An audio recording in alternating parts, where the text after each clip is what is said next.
Black holes are regions in space where the gravitational pull is so strong that nothing, not even light, can escape from them. This makes them invisible and mysterious, but also incredibly important for understanding the universe. Black holes form from the remnants of massive stars that collapse under their own gravity at the end of their life cycles.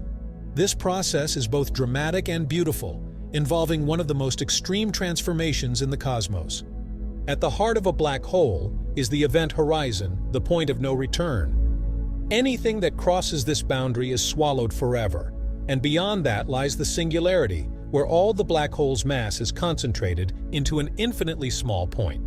But black holes aren't just cosmic vacuum cleaners. They can also emit powerful jets of particles that travel across galaxies, influencing star formation and galaxy evolution. So why are black holes fascinating? They encapsulate the most extreme conditions in the universe, challenge our understanding of physics, and are still largely mysterious despite decades of study. Thank you for watching The Curious Group.